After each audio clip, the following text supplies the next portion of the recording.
जी अस्सलाम वालेकुम। ये मेरी आपसे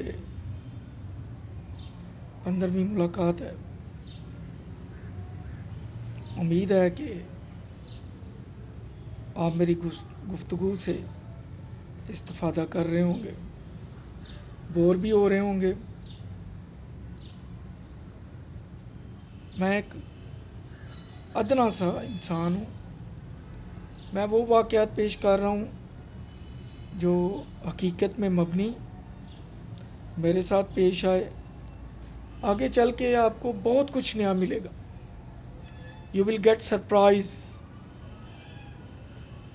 कि एक सिर्फ एफ़ए पढ़ा लड़का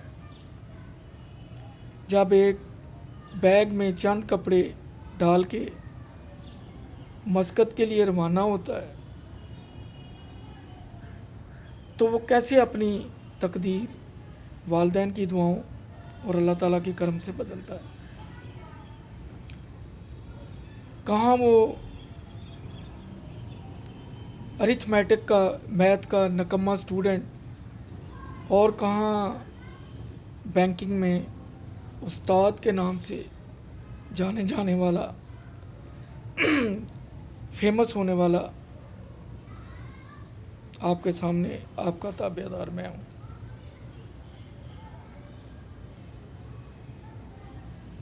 आँखों में सपने सजाए हुए। अब ज़ाहिर है वालिदैन को बच्चों की शादी की फ़िक्र भी होती है।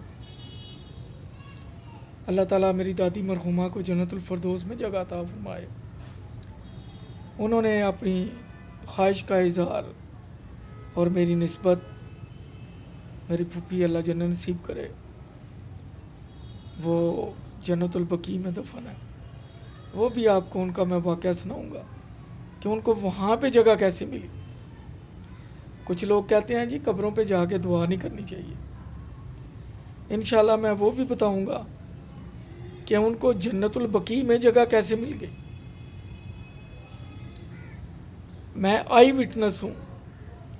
जब वो दुआ मांग रही थी तो मैं करीब खड़ा था। हम दो भाइयों की शादी फूफी के घर हुई है, एक मैं और एक जो मुझसे छोटे हैं। बाकी आप समझ लें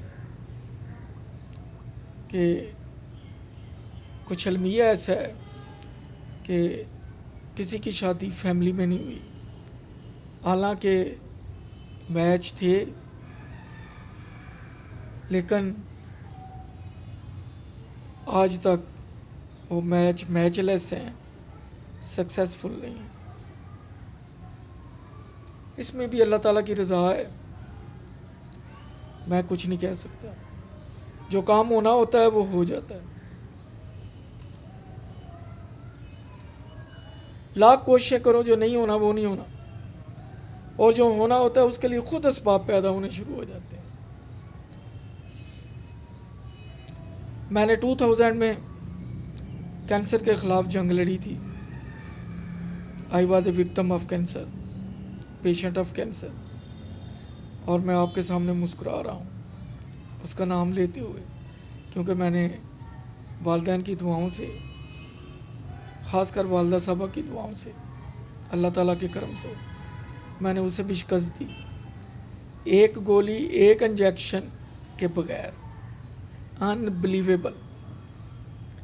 ये भी आगे चल के मैं आपको बताऊंगा। मैं अभी 84 में हूँ और जो मैं वाक़या बीमारी का बता रहा हूँ ये 2000 का है। खैर, मस्कत जाने की तैयारियां शुरू हो गई। वालिद साहब ने मेरे लिए गल्फ़ एयरलाइन की टिकट ख़रीदी। उस वक़्त टिकटें भी सस्ती थी मस्कत की। कराची की टिकट मेरा ले 700-800 1000 1200 में थी। बाकी रूट्स की 2000 2500 की थी मस्कत वगैरह की। जितना सियालकोट से लाहौर, सियालकोट एयरपोर्ट नहीं था, लाहौर से कराची है, कराची से इतना ही तकरीबन आगे मस्कत है। जो पाकिस्तान का फर्स्ट नेबर है, एक तो है जो खुश्की का पाकिस्तान का हमसाया है, उसमें अफ़गानिस्तान है, इंडिया है, कोई चाइना का बॉर्डर लगता है, लेकिन जो सी साइड से है, समुद्री पहला हमसाया जो हमारा है वो सल्तनत ऑफ ओमान है। सूर का इलाका हमारे ग्वादर पिसनी पंजगोर से बहुत करीब है। ये ग्वादर पिसनी पंजगोर तुर्कों के ज़माने में जो सल्तनत उस्मानिया थी उसके जो भागे हुए शहजादे थे, क्योंकि ओमान भी उन्हीं दिनों उन्हीं के अंडर था। जब ये सल्तनत उस्मानिया टूटी है तो 40 नए मुल्क वजूद में आए, जिनमें कतर, कुवैत, ओमान, सऊदीया, ट्यूनिस, अलजायर, ये छोटे छोटे मुल्क वजूद में आए। तो सी साइड से ये अयूब ख़ान ने ग्वादर पिसनी पंजगोर सुल्तान ऑफ ओमान से ख़रीदा था कैश पेमेंट करके, और ये बहुत इम्पॉर्टेंट इलाका है पाकिस्तान के जोग्राफिए में, और इसकी बड़ी अहमियत है स्ट्रेटजिक भी और मिलिट्री के लिहाज से भी। मैं कहता हूँ हर एक को नॉलेज होना चाहिए अपने मुल्क का, अपनी हिस्ट्री का, अपने बुज़ुर्गों का। और जब आप महफिल में बैठे हों तो ये मत कहें कि पाकिस्तान 14 अगस्त को आज़ाद हुआ था। आप कहें कि पाकिस्तान 14 अगस्त 1947 में आज़ाद हुआ, जुम्मत का दिन था, 27 रमज़ान थी। मेरा हाल फिर आपकी बात में वज़न ज़्यादा होगा। इस तरह जब महफिल में बैठे हों तो कोशिश करें कि ख़ामोश रहें। अगर बात करनी है तो वो टेंजिबल होनी चाहिए, ताकि अगर कोई उस पर आर्गू करे तो you must have at least 10 reason to satisfy him. ये ज़रूरी है। मैंने वो चंद एक शेर लिखे हैं, आपको सुनाता हूँ। इंसाफ की किताब का एक वर्क होना है जुर्म मेरा, काली स्याही से तहरीर होना। होना अमीर और गरीब के लिए अलग अलग, किसी के लिए तकदीर, किसी के लिए जंजीर होना। पड़ा होता हूँ अदल के ईवानों में, कभी ज़िंदगी होना, कभी तस्वीर होना।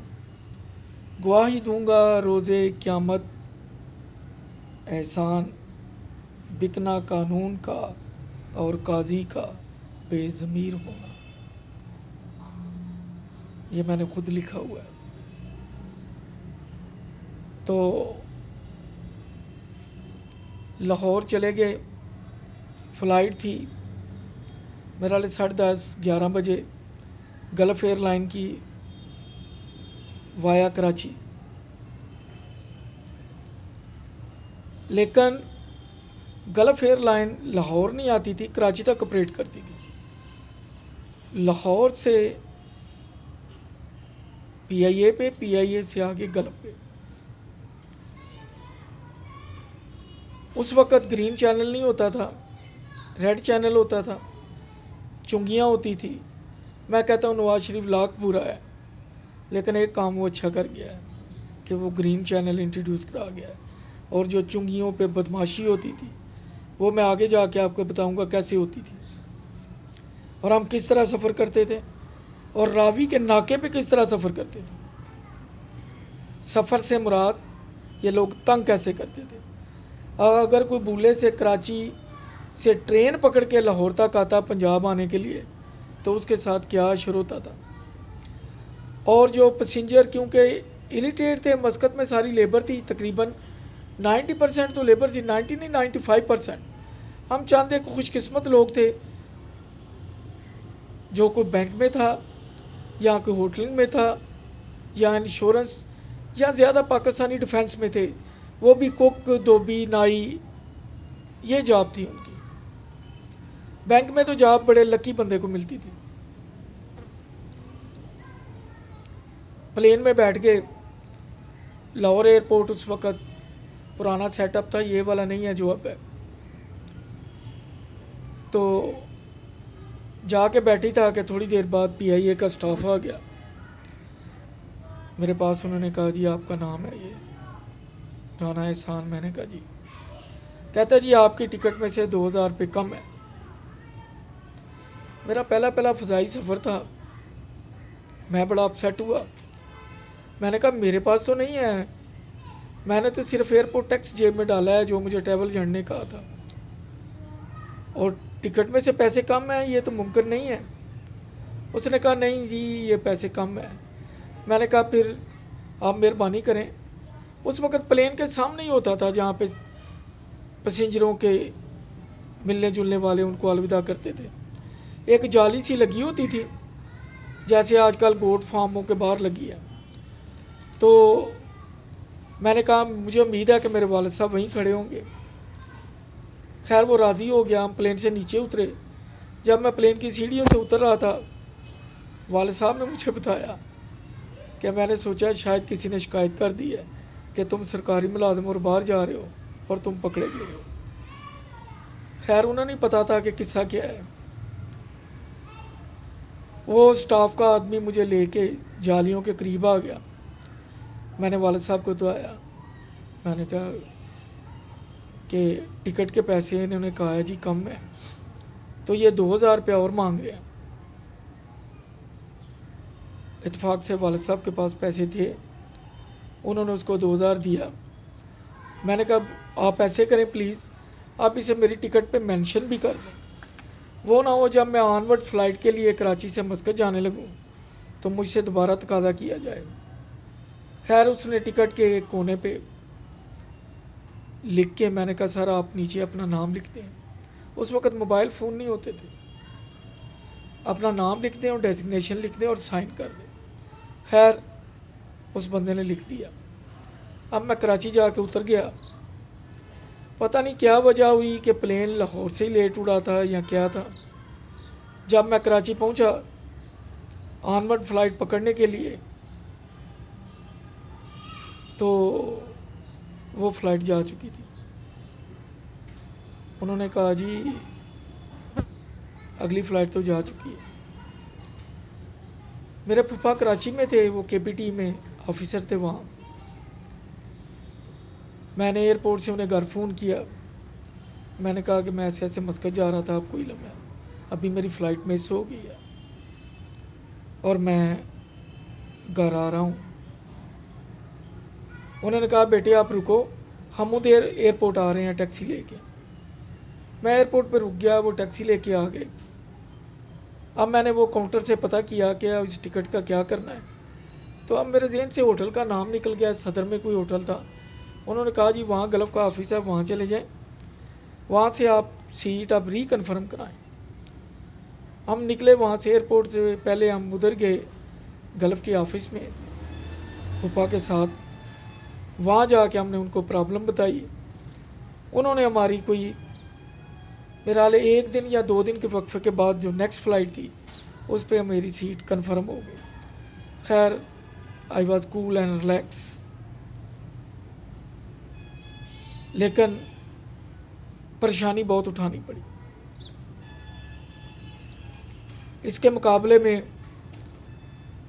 एक दफ़ा मेरी हीथ्रो पे एयरपोर्ट फ़्लाइट मिस हुई और मैं आपको बताऊंगा कि उन्होंने मुझे कैसे ट्रीट किया। मुझे उन्होंने VIP ट्रीट किया और कैसे ये आगे चल के।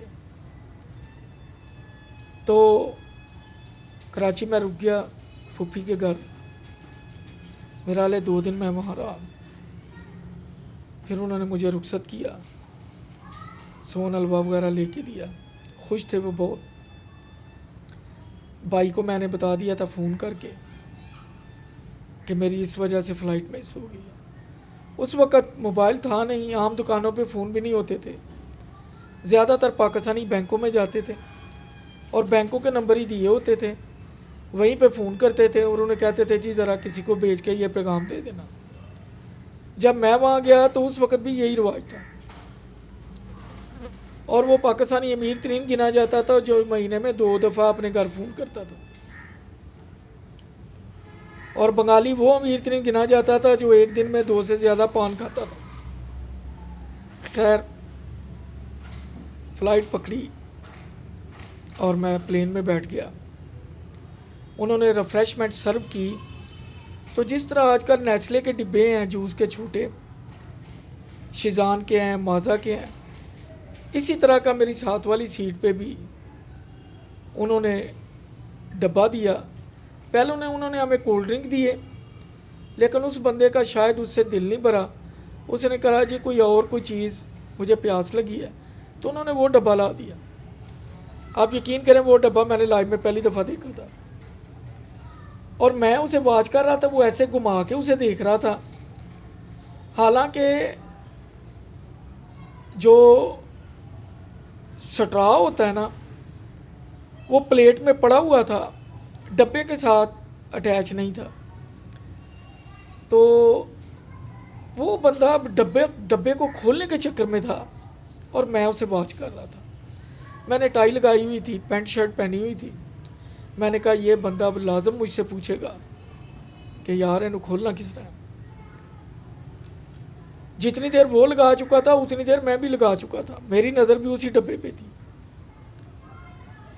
तो उस पे लिखा हुआ था इज़्ज़त है ना और इंसल्ट हेयर, अरबी में और इंग्लिश में। जब मैंने डब्बे को ऐसे घुमा के देखा तो मुझे एक चमकती हुई पन्नी नज़र आई, सुराखनुमा, लेकिन चूँकि स्टॉप पे मेरी नज़र नहीं पड़ी थी। इतनी देर में मैंने सोचा कि मैं बेल पुश करता हूँ, एयर होस्टेस को बुलाता हूँ, क्योंकि साथ कैंची का निशान भी बना हुआ था डब्बे के। तो मैंने सोचा कि मैं कैंची मंगवाता हूँ और काट देता हूँ। जैसे ही मैं उठने लगा तो मैंने वो डेस्क पे आगे, जो सीट डेस्क है, उस पर देखा तो प्लेट में एक स्टॉप पड़ा हुआ था। मैंने कहा this must have something purpose. तो मैंने उस स्टॉक को जब गौर से देखा और उस जगह को देखा तो मैं खिफत से बच गया। अभी मैंने बेल नहीं बजाई थी। खैर मैंने उसको लगा के दिया, उसने मुझे थैंक यू बोला। मैंने कहा आप कहाँ जा रहे हैं? मस्कत में आगे। उसने पता नहीं को रुई का नाम लिया, मेरे लिए उस वक़्त ये नए नाम थे। खैर होता ही है, बंदा कहता है चलो जी हम भी जा रहे हैं, इंशाल्लाह कोशिश करेंगे मिलेंगे। लेकिन उस वक़्त ना मोबाइल फ़ोन थे और लैंडलाइन फ़ोन भी नहीं थे, लिहाजा ऐसा मुमकिन ना हो सका। खैर मस्कत एयरपोर्ट पे प्लेन लैंड कर गया। प्लेन लैंड करने से पहले दोपहर का टाइम था, मेरा 2-2:30 बजे का। तो मैं नीचे देख रहा था तो मुझे पहाड़ नज़र आ रहे थे, सहरा नज़र आ रहा था, नोटों वाला कोई दरख्त नज़र नहीं आ रहा था। मैंने कहा एहसान, इस सरज़मीन पे लोग आके अपने शहरों में कोठियाँ बनाते हैं, गाड़ियाँ ख़रीदते हैं, लेकिन अभी तक मेरी नज़र किसी ऐसी अपॉर्चुनिटी पे नहीं पड़ी थी जो रियलिटी में मुझे नज़र आती। खैर प्लेन लैंड कर गया। रिफ़्रेशमेंट उन्होंने हमें अच्छी दी। पहली दफ़ा प्लेन का खाना खाया था, मज़ा आया। तो मस्कत एयरपोर्ट पे उतरे, वीज़ा दिया, उन्होंने स्टैंप लगा दी, सामान लिया, बाहर आ गए। आगे मेरा छोटा भाई इफ्तिखार अपने किसी दोस्त के साथ गाड़ी पे आए हुए थे। उन्होंने मुझे रिसीव किया, गले मिले। उन्होंने कहा चलें आप, हम आपको पहले रूई मतरा दिखाते हैं, फिर पता नहीं कब आना होता है, क्योंकि हमारी राइश यहाँ से तकरीबन 400 किलोमीटर दूर है। आप इतना कह लें यहाँ सियालकोट से पिंडी है या अटक है, लेकिन वहाँ पे सड़कें इतना बेहतर है, स्पीड 120 है। वहाँ पे हमारे कुछ महल्ले के दोस्त थे, उनका प्रिंटिंग प्रेस भी था। तो भाई ने कहा चलो, शायद खालिद था नाम उनका, चलो उनसे भी मिल लेते हैं इत्तेफाक से। हम गए वहाँ पे, उनको मिले। एक जगह से हमने पेप्सी का टिन लिया, 100 पैसे का टिन आया। ये 84 की बात है, और जब मैं 2001 से ओमान से वापस आया तो उस वक़्त भी 100 पैसे का टिन था। कमाल की बात है। खैर तकरीबन सहरी के टाइम हम लेट नाइट शनास जहाँ भाई की शॉप थी रहते थे वहाँ पे पहुँच गए, घर आ गए। उस वक़्त बिजली नहीं होती थी वहाँ पे। जो ओमान के शेख थे, जैसे हमारा नंबरदार कहलाते हैं, उन्होंने घर में जनरेटर रख के आगे बिजली की सप्लाई दी होती थी और वो 4 बजे बाद दोपहर से लेकर शाम को 8-10 बजे तक होती थी। हार्डली 100 घरों में से 10 घरों में बिजली की वायरिंग होती थी, वरना सारे झोंपड़ियों के खजूर की स्टिक्स के घर बने होते थे, या अरबी में उसे स्पिस्तू कहते हैं, जो ये प्लास्टिक की शीट्स होती हैं, लोहे की शीट्स होती हैं। तो खैर पंखे की सहूलत थी, लेकिन चूँकि रात को लेट नाइट वो बंद कर देते थे, इसलिए मैं छत पे सोया। समुद्र के किनारे घर था, वहाँ पे ओस बहुत पड़ती है। सुबह जब मैं उठा तो जहाँ मैं सोया था सिर्फ वो जगह सूखी थी, बाकी मेरे पूरे जिस्म के ऊपर रतूबत पड़ी हुई थी। खैर थके हुए थे, नींद तो खूब आई। सुबह आँख खुली तो अपने इर्द गिर्द के माहौल को बिल्कुल ही अजीब तरह का पाया। लोगों का लिबास अजीब था, मकानों की कंस्ट्रक्शन अजीब थी, रहन सहन अजीब था, और ज़ुबान तो बिल्कुल ही अलग थी। आगे इंशाल्लाह अगले एपिसोड में आपसे बात होगी। अपना ख्याल रखिएगा। कोरोना की वबा में एहतियात कीजिएगा। अल्लाह ताला आपको सलामत रखे। अल्लाह हाफिज़।